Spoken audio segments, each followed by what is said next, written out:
Look at me, I'm back. Back from what? Back from being, I don't know what I'm saying. But, let me get this cup and bowl out the way. Listen, it's bulking season. Don't judge me, but I'm in need for a video. It's been a while. My elbow, I've been out of commission. Not out of commission, I've still been working out, just not really lifting hard. Just because my elbow has been feeling pretty tender. But today I've been doing shoulders and bicep. And we have hit a couple milestones over these past couple weeks. Since my elbow has been, fatigue, weak, damage. I don't know what's wrong with it. But I've been icing a lot more and the pain has gone away. So that's a good thing. I'm gonna ice it after this workout for sure. As I watch a little Sweet Home on Netflix. They watch some little live action Yu Yu Hakusho.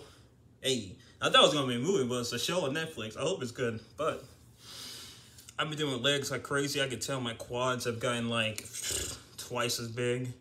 So, I can't be happy about, I can't be happy about that. Now, I want to say twice, but they definitely got bigger. A while back I did 315 for 5 on squats. Then recently, this week, I think, what was it, Wednesday? Pretty sure Wednesday, I did 345 2 times. And I thought I would need a spot because my friend was there, but I didn't even need it. I didn't even need anything. The first time felt light, so I was like, oh, I can bust out another one at least. So I got 345 on squat. So I'm literally 20 pounds off of my max squat ever in my life. But I got to always also take into account, I had the belt on my waist and I had the knee wraps. So that says a lot. That tells you I'm definitely have gotten stronger without the handicap, because I feel like that's a handicap. My personal belief. Like, if you can lift all that weight without any help from anything, yeah. But ladies and gentlemen, I'll be honest, the biggest struggle of this whole journey to 200 pounds has been the 180 range. I remember I was up to 189 in the past. I was like almost close to 190. I don't think I ever seen it. And I remember I almost had a heart attack. I was like, Jesus, I didn't want to get this heavy. But now I want to get that heavy. I want that extra 9 pounds. I want to be able to hit that. So it's definitely been a struggle. But also, this isn't helping. Also, I'm moving, and I didn't want to buy any groceries, or a lot of them, because when I move, I didn't want to leave any, food left over in the fridge. I mean, if I did, I'll just get to my roommates at the running, but I didn't want to throw anything away.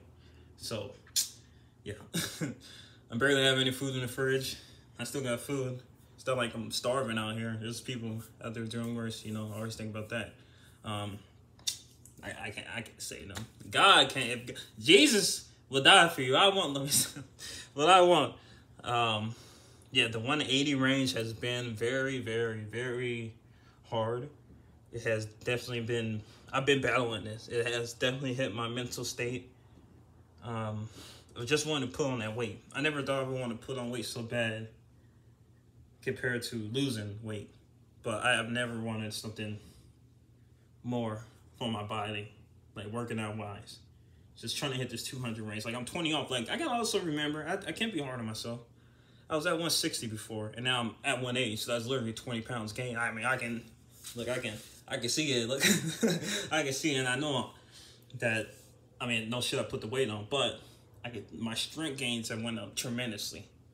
Just crazy they have went up. So I'm happy about that.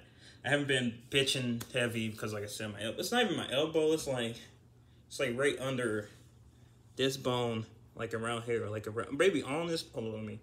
They're like around that bone, not like the main elbow. Whatever. I need to look up what the hell this is, honestly, because I remember my wrist hurted. I researched it all just to see what caused it. And see what hurt it. It felt like I knew I tore something in this hand. So I was looking at the whole muscle structure in your hand, and I got a gist of it. And it made a lot of sense. And therapy, what I did for that was CBD.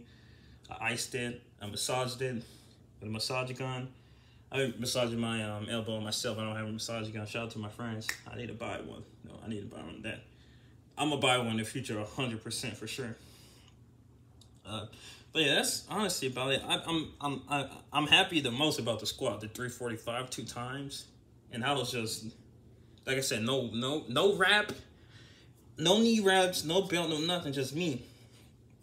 And like the gym here at the apartments, I almost like used all the weight on the rack. So like I'm like outgrowing the rack. I'm gonna need more weights. They only have like 445s. I need at least 6. So let me just give the quick overview of what I was working out. Yeah, I know I said I was doing arms and shoulders. It's just when I lift heavy, my elbow hurts, and it's only when I lift like wildly, like not thinking about like being in control is what I'll say. Other than that, it's been pretty good. Except for the worst part, not even the elbow, has been being stuck in the 180. Like at the end of the day, I'll be like 184, 185. Then in the morning, I'll be like 180 or 179. I'm like, bro, how much weight am I losing in my sleep? Like, no way, that's all water weight. Like, I drank my water. Listen, I got 2 full or half full water bottles right here. I drank my water. I don't know. I have 2 half full water jugs. I just need to, drink one all the way.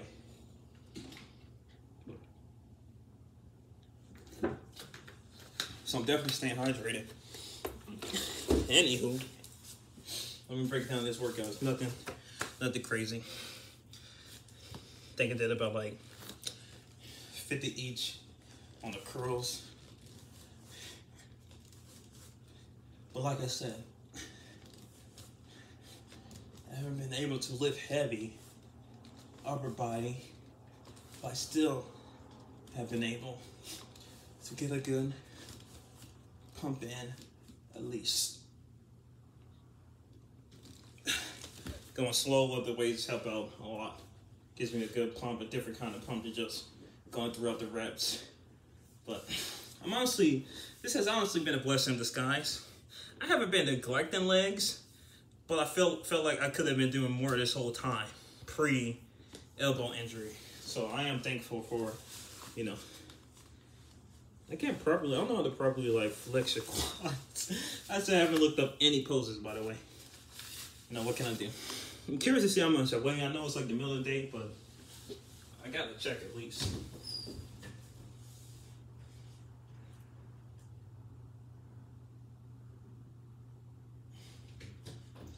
Okay. Apparently I'm 186 right now, but like I said, it is the end of the day. It's nighttime. So we'll see what we wake up at. Hopefully I wake up around at 182. I may eat again one more time. I got a 40% off coupon on Uber Eats, so don't shoot me. Let me stop. Gonna hit some shoulder press on this.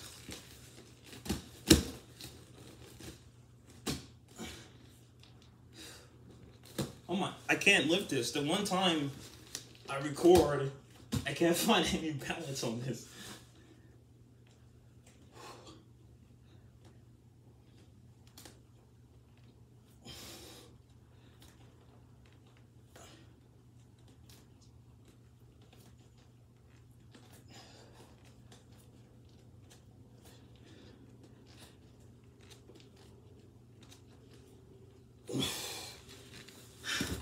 My whole body is wrecked, but not compared like yesterday. I woke up like, Jesus. I was going through something yesterday, just mentally. So I wanted to work out, get a good pump in. I murdered my back. I murdered my back, and I did hill incline squats. It was like a plate on you. I didn't go heavy on squats. I just had like 135, just squat a bunch. I think that has also been helping me lift up, increase my weight on squat. And that's one thing I like a lot of, it would be my squat. I don't care about high bench press. I don't care about high deadlift. I don't even deadlift anymore. Honestly, I don't even believe in deadlift anymore. I know people do it. I saw these videos like fools on the beach just maxing out deadlifts. I'm not interested. And it's funny how like all these swole guys were, pulling up, just, deadlifting like a whole bunch, and there's like not even the most muscular guy like beat all of them. He had like 53 compared to like 33. He was in shape, don't get me wrong, but he wasn't like the biggest in size. So always remember, ladies and gentlemen, size does not matter for lifting heavier. And other things, it may matter, but this one, listen, I was just telling the truth. And on the third exercise I've been doing push-ups. So let me go ahead and bust out some. I've just been trying to stay disciplined on the upper body, not trying to let this injury pull me back. Not trying to, you know, give up on the upper body just because of this. I know my friend was like, hey, maybe just slow it down. Let's give it some time, and I did. That's what helped me increase my my squat. But this doesn't hurt as it did in the past. In the past, it was probably like, let's say 100%. Now it's like every time I twist my arm like this, I can tell it's like 30% now. The icing has helped out so much. I wish I did it sooner, honestly. And honestly, always ice your shit. Icing's a godsend. I wish I had a cold plunge or something like that. I'd be in that shit every day. Not even playing. But let me bust out like 20 push-ups.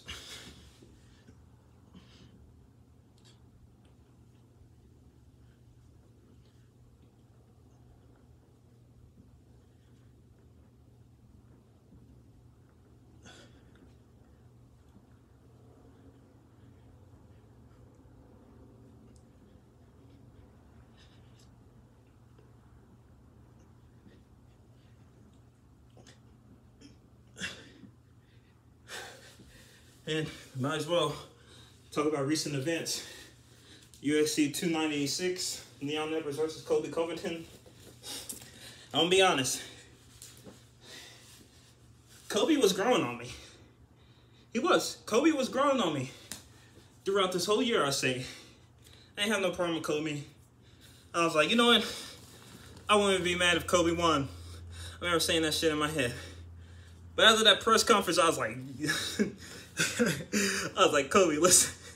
If I was in your corner, I would advise you not to say that. I would have said something else. But we all know what he said. I don't think I need to go over it again. But majority of the UFC community disagreed with it. And I know his money is what makes the money for him. Rarely the fights. He hasn't fought in like 2 years. Because of the Masvidal sucker punch. And now everybody's like, Masvidal did a good thing. It's like, in the past, everybody's calling Masvidal a bitch. You don't sucker punch. You don't fight outside the cage because you sell it already aside. But now, everybody's like, he's a hero. He's a hero. But Leon got it done. I know it wasn't the most flashiest fight. I didn't watch it because I'm too broke. But I was watching the stats and stuff. And even the stats told me, it's like, man, this was a okay fight. There's not really that much total significant strikes between both of them. Colby had more control time and stuff. This is for the welterweight division. No one knows. The one thing that broke my heart about this event was Tony Ferguson. He's on a 7 loser streak now. Okay, on a 6 losing streak, he lost to like really good guys, I'll say. But now, no offense to Paddy, he's not on the same level as those other people that he lost to. But this definitely just shows, it's like, Tony, it is time to go. Because that was just a level down for the athletes that the UFC puts you against. So, who's he going to fight next? Jared Gordon? If he loses, put him up with Jared Gordon. If he loses against Jared Gordon, we got to wrap this shit up. Even Dana, I don't get this. Dana said he should retire. But I'm like, can't you just cut him? Then my friend told me, oh, a contract. I was like, fuck. But how long of a contract can you be on? Don't, please, for God, don't tell me it's like a 12-fight fucking contract for the UFC. I hope it's not. Khabib called it. Khabib said he should have got out sooner. He should have got out when he did. And now look at him. 7 losing streak. And I love it. Everybody, this one, I love David Goggins. No disrespect to David Goggins, because he's harder than 99.99% of the world. And the people had the audacity to blame him for Tony. But you gotta understand, Tony was already on a 6-fight losing streak. Nobody can save him. Not even his old coaches can save him. But no one wants to talk about what Goggins was in a corner of John Jones. Not like actually in a corner. But was supporting John Jones and went to go talk to John Jones and before that. But now everybody wants to get on him because of Tony. I'm not going to say everybody, just the dumb idiots. The very few. Well, let me bust up these biceps.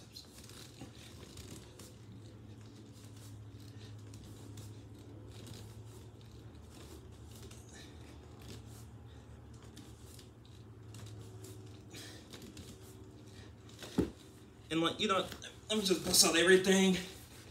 Then I wrap up the video if I talk.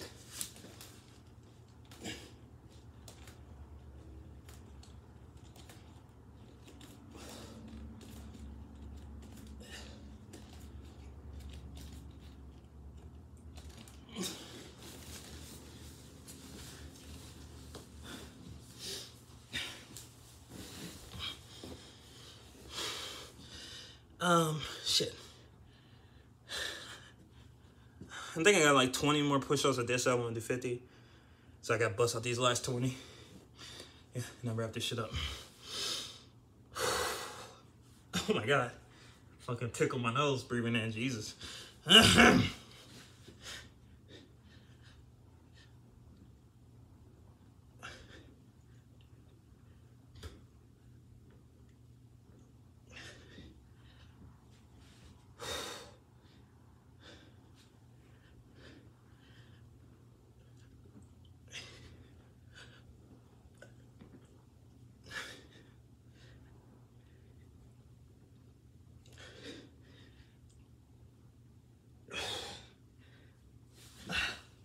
Alright, that's a workout.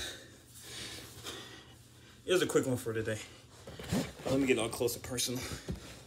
Because this light reflects God off me. There we go. This was a short error in the state of Florida, I'll say. The funny thing is, $2.99, I think, it's gonna be like a USC 300. And I'm like, bro, I'll be moving, but even if it wasn't, even though it is in Florida, I'm not going to that shit. It's like in Miami. Miami is like 300 miles from me. If it was in Jacksonville, it'll be another thing. But Michigan, Miami, anyways. I don't want to go down there. Fuck Miami. I'm gonna be honest. Anywho, shout out to Ian Gary, the realest person. People leave Ian Gary alone, but honestly, he had it coming. Ian Gary, I didn't have no problem with him. I didn't even have a problem with him when he was taking Neil Magny words for the wrong thing at that one press conference talking about speaking to his kids. I was like, he's just being a dickhead. But now, since Neil Magny and his girl have split up, not his wife, it was his girlfriend, but in a divorce, however, they were having a custody battle over their kids, and that shit that Ian Gary said can be messed with Neil in this whole situation with his girl over the custody of their kids. And now that made me lose all respect for Ian Gary. Like, that thing right there was like, okay, that is, oh, I'm sorry, y'all probably knows this. I went shooting for the first time with my little pistol. It was nice, fun, learned a lot of stuff. It was a good time, I'll say. But he lost all my respect on that one, man. Because now you're affecting this man's life with his kids. And I don't like that one bit, okay? I don't like that one fucking bit. So fuck Ian Gary. On to the next, whatever. And I don't know if this story is true or not. Apparently him and Hamzat were in an elevator together, and his girl, the wag or whatever, she told him to fight Hamzat in the elevator. First of all, why would you want two super UFC athletes to fight in a space, close quarters, around you? You're there also. You're going to catch an elbow, probably. You're going to be the first one knocked out than anybody. So what, you had the audacity to tell this man to fight? You're funny. And I bet you are holding your kid, because you always walk around with that fucking tan-ass kid. No offense. I'm just saying. Like, what are you doing? Another thing, it didn't break my heart as much as Tony, but he, Wonder Boy lost to I don't know, Kazakhstan boy. I can never say his name. That man is 18-0 in all finishes. Everybody's like, he need to be the next one to fight Leon for the welterweight belt. I'm like, hold up. Leon should fight Bilal Muhammad 100%. They should sell that beef that they had for the no contest stuff, poking the eye. I know he wants to get back to that. I see him now, Bilal, and it looks like the eye still fucking with him, I'm gonna be honest. He got like a little lazy eye now. No, nothing wrong with lazy eyes, I get it. Kind of attractive, you know, on the woman, of course. But Kobe should fight Kazakhstan. They should fight, and whoever wins that should fight next for the belt. Whoever, if Leon the Bilal wins, I feel like that would be the perfect scenario. But now Kobe wants to fight Wonder Boy. He saying Wonder Boy be talking trash. Y'all see him as this nice guy. He be talking trash about me behind my back. Bro, you literally call him a pedophile in a press conference. That is literally, when he said that, I cringed because I was like, this guy runs a karate school for kids. Wonder Boy's the nicest person in the world, and you think he's a fucking pedo just because he trains kids? This guy is giving back to community. He lost my respect a little bit on that one first, because I was like, that wasn't a good one, Kobe. But then he said that thing about Leon's dad, then I was like, ugh, you definitely lost my respect on everything. And I thought Kobe was funny. But then it got so long when he was just talking about Trump. Not against Trump, I like Trump. But like, anybody that sucks up to anybody seems like a fucking nut holder. Like, they hold nuts in their mouth. It's like, Jesus Christ. Like, is this the only guy you admire on the whole planet? Come on, Kobe. You should at least admire Usman. He beat your ass twice, but like, I guess you don't admire him. I wonder what Usman gonna do next. He should fight Kazakhstan. Usman should come back to the welterweight division to fight Kazakhstan. You know how cool that would be? Then, you know, just to give him an extra shot, that would be a good fight. The wrestling, but he submitted my boy Wonder Boy. I thought Wonder Boy, I wasn't down on Wonder Boy. I kind of had him. I was like, he has to fight someone in this caliber, but who am I kidding? Wonder Boy has no ground game. I know this is the first time him being submitted, but after that Gilbert Burns fight, he got, you know, wrestle fucked the whole time. So what can you do? What else? I didn't see Alinda, the last lady to fight Amanda Nunes. I didn't see her fight, but apparently her versus Raza was a fight at night. Bro, I saw their faces. I'm glad they gave them the fight at night because I was seeing that. I was like, Jesus, they were battered. They battered each other up. I wish I watched that fight, so hopefully they release that fight or I can watch it pirately. I'm on TikTok and I'm like, bro, these people already posting the full fight, so I'm about to go back to that page and see if they got that fight, of course. But anyways, that was 296. I'm ready for it. The next card I would buy, I haven't bought a card since John Jones came back. That was the last UFC card I bought. But when 300 come out, whoo, I'm buying that for sure. I would buy the, this gonna be a good, man. Oh yeah, Dan Sean Strickland, Duplessis. Bro, that press conference was mad, bro. Cheeto, there's this, I don't think anybody caught this. The Ilia Topuria, he was talking in Spanish, I believe. And he was just talking shit on Mally and saying other things. The translator translated it, but he didn't say the real thing. That Cheeto is my favorite bantamweight goddamn athlete. Oh my god, he is hilarious. He is just funny. Cheeto said, "Come on, translator, do your job. Say it fucking right." He said that. He said, the translator said what Ilya actually said, bro. I was dying. He was like, "Do your fucking job." I was like, "No, chill." Then he called Sean O'Malley the next Adam 22. I was like, "Oh my god, bro, O'Malley."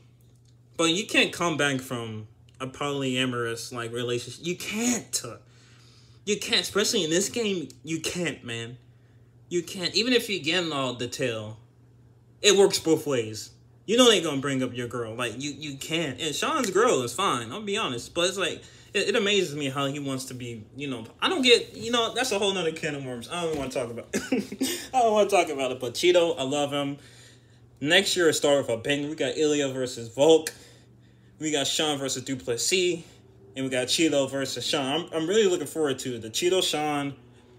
Then the Volk versus Ilya, then Sean versus Duplessis. But yeah, Sean just jumped on Duplessis in the goddamn during the event of 296.